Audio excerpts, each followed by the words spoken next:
Hello student, good morning. Welcome to Sachdeva online classes. मैं doctor Sunita Sharma. आ, आप अभी लॉकडाउन में हैं, जो कि कोविड 19 के कारण है। हम अभी समर वेकेशन बिता रहे हैं, तो समर वेकेशन में भी हमारा पढ़ना एक बहुत बड़ी रिस्पॉन्सिबिलिटी बनती है, क्योंकि हम 12th में हैं। हम एक भी दिन क्लास मिस नहीं कर सकते, हमें सारे लेक्चर अटेंड करने होंगे। और आप घर में हो, सेफ हो, आपके पास सफिशिएंट टाइम है, और इस टाइम को आप यूटिलाइज करो। और ये आपका समर वेकेशन बहुत इंपॉर्टेंट है, क्योंकि आपको 12th का एग्जाम देना है, इस साल आपको नीट का भी एग्जाम देना है। दोनों एग्जाम आपके लिए बहुत इंपॉर्टेंट है। तो आप के पास ये समय समय पे वीडियो लेक्चर पहुंचते रहेंगे। इस वीडियो लेक्चर का बहुत ज्यादा इंपॉर्टेंस है। आप इसे जब चाहो देख सकते हो, समझ सकते हो, पॉज करके नोट्स भी बना सकते हो।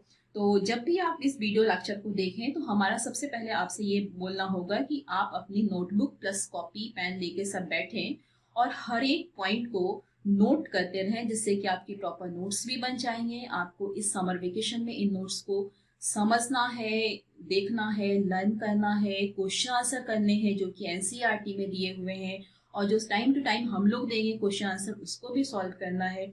ये आपका बहुत ही इम्पोर्टेंट टाइम है। आपको इस समर वेकेशन को प्रॉपर यूटिलाइज करना है। मैं आपकी बॉटनी आज से स्टार्ट कर रही हूँ। तो मैं आपको बता दूं, बायो हमारा 12th का जो है वो 5 यूनिट में कंप्लीट होता है, ठीक है। तो आपको हम बता दें कि 5 यूनिट कंप्लीट में हमारा कोर्स कंप्लीट होगा। कुल मिला के हमारे बायो में कुल 5 यूनिट हैं। इसमें हमारे पास 16 चैप्टर्स हैं। इन 5 यूनिट में हमारे पास 16 चैप्टर हैं। लगभग 7 चैप्टर यहाँ पे जूओ के हैं, और रिमेनिंग 9 चैप्टर यहाँ पे बॉटनी के हैं। आज मैं आपका फर्स्ट यूनिट का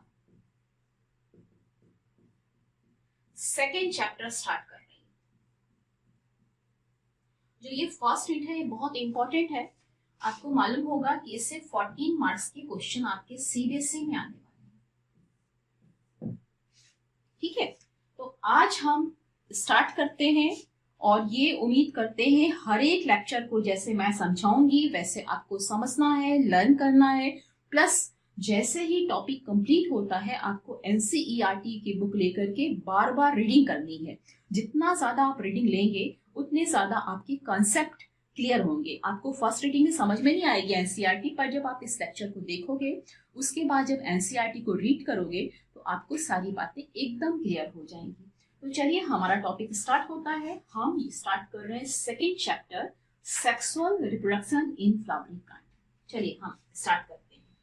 हाँ, आप अपनी नोटबुक प्लस पेन को अपने हाथ में रखेंगे, और जहां आपको डाउट हो, पॉज करके आप बार बार उस चीज को देखते चलेंगे। चलिए, सबसे पहले हम बात करते हैं रिप्रोडक्शन के बारे में। तो रिप्रोडक्शन क्या है? अंडरस्टूड है? It is biological process. यह एक बायोलॉजिकल प्रोसेस है,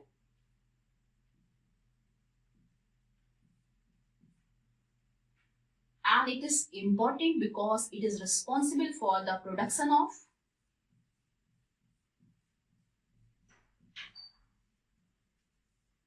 new generation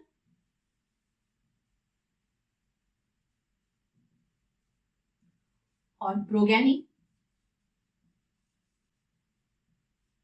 और offspring।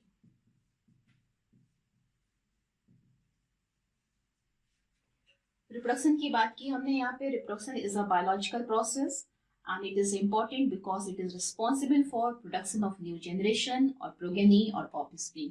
न्यू जनरेशन भी मतलब वही है, प्रोगेनी भी मतलब वही है, ऑफस्प्रिंग भी मतलब नए पीढ़ी का, न्यू जनरेशन का फॉर्मेशन करता है।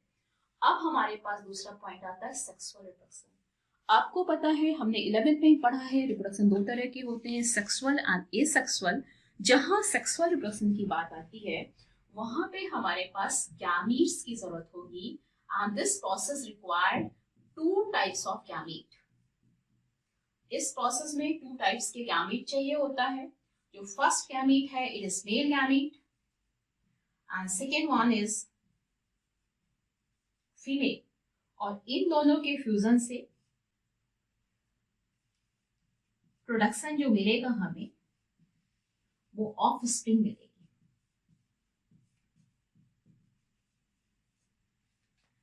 तो सबको समझ में आया? पहला पॉइंट हमने रिप्रोडक्शन को क्लियर किया, it is biological process and it is responsible for the production of new generation or progeny and offspring. Then what is the meaning of sexual reproduction? So sexual reproduction, it's required gamete, it required two type of gamete, male gamete and female gamete, both are fused and form offspring. So this part is known as sexual reproduction. सबको समझ में आ गया ना? Sexual reproduction में mail और female gamete involve होते हैं और ये फ्यूज होकर के न्यू प्रोडक्शन का, न्यू फॉर्म का फॉर्मेशन करते हैं। अब आप देख रहे हो बेटा, यहाँ पे एक नया टर्म आया है, फ्लावरिंग प्लांट। तो फ्लावरिंग प्लांट आपने 11th में भी पढ़ा है कि प्लांट्स हमारे पास कई तरह के होते हैं। आपने एंजियोस्पर्म की बात की थी, जिम्नोस्पर्म की बात की थी। जो एंजियोस्पर्म है, एंजियोस्पर्म को में हमने फ्लावरिंग प्लांट्स को रखा है। तो जब भी फ्लावरिंग प्लांट्स की बात आएगी तो याद रखना हम एंजियोस्पर्म की यहाँ पे बात करने वाले हैं। ओके, तो फ्लावरिंग प्लांट्स का मतलब ही होता है एंजियोस्पर्म। तो याद रखना है आपको, हम इसे एंजियोस्पर्म भी कहते हैं। तो जो टॉपिक में हमारे पास जो टाइटल है उसमें दो टर्म थे, सेक्सुअल रिप्रोडक्शन एंड फ्लावरिंग, दोनों आपको क्लियर है। फ्लावरिंग का मतलब है एंजियोस्पर्म। अब हम आगे की बात करते हैं, चलिए हम आगे देखते हैं। देखिएगा, अब जब यहाँ पे रिप्रोडक्शन की बात हो रही है तो हम बता दें, flower it is very important because it is the reproductive part of plant.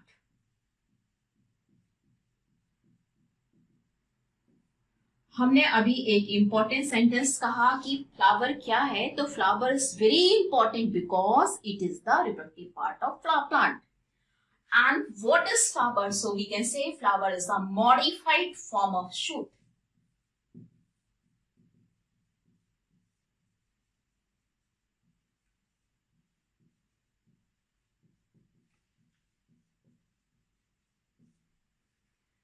मैंने यहाँ पे बताया फ्लावर प्लांट का रिप्रोडक्टिव पार्ट होता है और फ्लावर को हम स्टेम का मॉडिफाइड फॉर्म कहते हैं। ये क्वेश्चन आपको सीबीएसई 12th के एग्जाम में मिला, 2 मार्क्स का क्वेश्चन था। उन्होंने ये कहा था इस सेंटेंस को जस्टिफाई करना है कि flower is a modified form of shoot. तो याद रखना है कि फ्लावर में स्टेम के समान सारे पार्ट्स पाए जाते हैं, node and internode all are present, so we can say it is the modified form of stem. आगे हम बात करेंगे यहाँ पे। अच्छा, जो ये चैप्टर है बहुत इंपॉर्टेंट चैप्टर है, मैं आपको ये बता दूं, ये चैप्टर बहुत इंपॉर्टेंट चैप्टर है।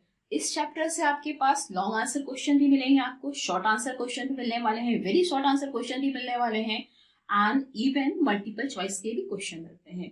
तो आपका ये चैप्टर बहुत अच्छे से आपको एक एक पॉइंट के साथ क्लियर होगा, तभी आप सारे क्वेश्चन कर पाओगे। इवन नीट के एग्जाम में भी इससे 3 क्वेश्चन मिनिमम आते हैं। तो आप इस हिसाब से तैयारी करेंगे कि आपका नीट का भी कंप्लीट हो जाए और 12th का सीबीएसई भी बहुत अच्छे से हो जाए। तो चलिए, अभी हमने आपको ये बताया और आज हम बात करने वाले हैं पार्ट्स ऑफ फ्लावर के बारे में। Now the heading is parts of flower.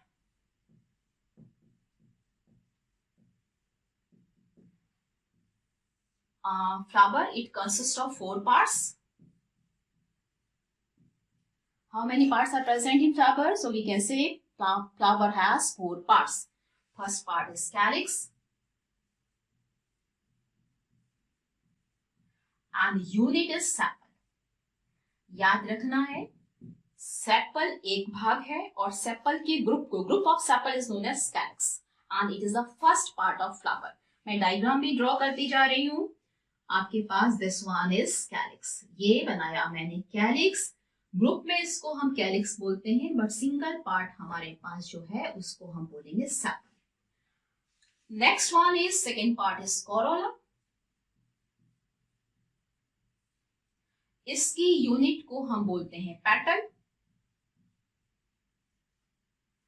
Corolla, हमने पेटल के ग्रुप को कोरोला बोला and single part is known as petal.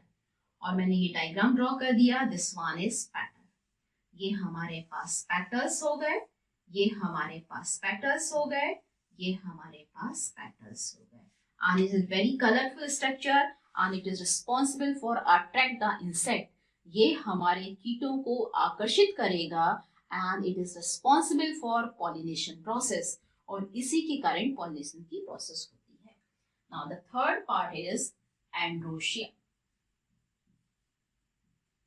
अगला पार्ट हमने लिया एंडोशियम, और इसके एक भाग को यानी कि इसकी यूनिट को हम बोलते हैं स्टेमेन। इसके एक भाग को हम बोलने वाले हैं स्टेमेन। तो मैं यहां पे ड्रॉ कर रही हूं, दिस पार्ट इज स्टेमेन। ये आपके पास स्टेमेन हो गया, ये आपके पास स्टेमेन हो गया, और जो लास्ट पार्ट है it is known as gynoecium. Same gynoecium, इसके एक भाग को क्या बोलना है भाई? तो इसके एक भाग को हम बोलेंगे कार्पेल और पिस्टिल। यानी कि flower consist of 4 parts. First one is calyx and the unit is sepal, second one is corolla, unit is petal, third one is endoecium, unit is stamen, and fourth one is gynoecium, unit is known as carpel और pistil। दो नाम है इसके, carpel है और pistil है, मतलब 4 parts flower में पाए जाते हैं। अब मैं बता दूं आपको, calyx and corolla both are the helping part of flower. जो कैलिक्स और कोरोला है बेटा, वो हमारे फ्लावर के हेल्पिंग पार्ट है। Helping means accessory part, non essential part. अगर है तब भी ओके, नहीं है तब भी कोई प्रॉब्लम की बात नहीं है, because both are only helping part, only accessory part, non essential part of flower. But third and fourth, which one is androecium and gynoecium, both are the very important part because both are the reproductive part. याद रखना है, यही दोनों आपके flower के reproductive part हैं। आपने flower को कहा है रिप्रोडक्टिव यूनिट, रिप्रोडक्शन में इन्वॉल्व होता है, तो याद रखेंगे हम androecium and gynoecium both are the reproductive part of flower. जो हमारे पास एंडोशियम है उसको आपको याद रखना है कि यह मेल पार्ट होता है, एंड जो गाइनोशियम है उसको याद रखना है कि ये हमारे फ्लावर का फीमेल पार्ट है। ये हमारे फ्लावर का फीमेल पार्ट है। एनसीईआरटी में डायग्राम बना हुआ है, तो आप इस डायग्राम को बना लीजिएगा प्रॉपर। तो ये आपके पास एनसीईआरटी का डायग्राम रहेगा। यहाँ पे आप बुक को खोल लेंगे एक बार और बुक से थोड़ा हेल्प ले करके इसको देख लेंगे। वैसे मैंने डायग्राम पूरा बना लिया है। ये सेपल हो गया, ये पेटल हो गया, ये स्टेमेन हो गया, और ये आपका पिस्टिल हो गया। और अब इसके नीचे आपको पता है यहाँ पे एक स्टॉक होता है फ्लावर का। इस स्टॉक को हम बोलते हैं पेडिसिल, और ये रहता है थैलेमस। ये रहता है थैलेमस। जब भी फ्लावर को बनाए तो पेडिसिल को भी शो करना है आपको, थैलेमस को भी शो करना है। क्लियर है मेरी बातें? तो आज हमने यहाँ पे पार्ट्स ऑफ फ्लावर को देखा।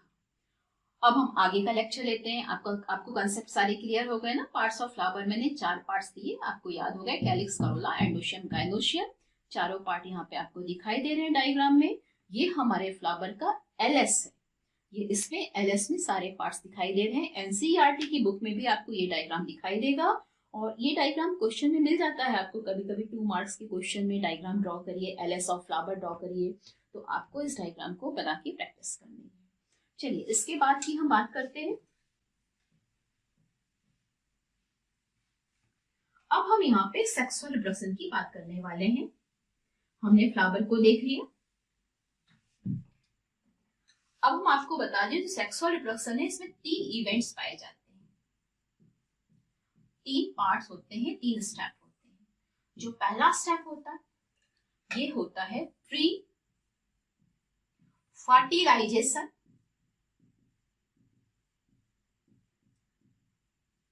सेकेंड जो पार्ट है ये पार्ट है फर्टिलाइजेशन,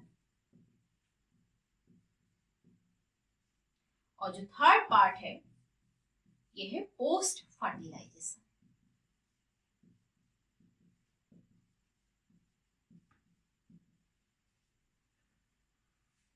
अब हमको यहाँ पे एक एक स्टेप को क्लियर करना है। अगले क्लास में हम प्री फर्टिलाइजेशन की इवेंट के बारे में आपसे बात करेंगे। चलिए इतना आप लर्न करिए, समझिए, देखिए।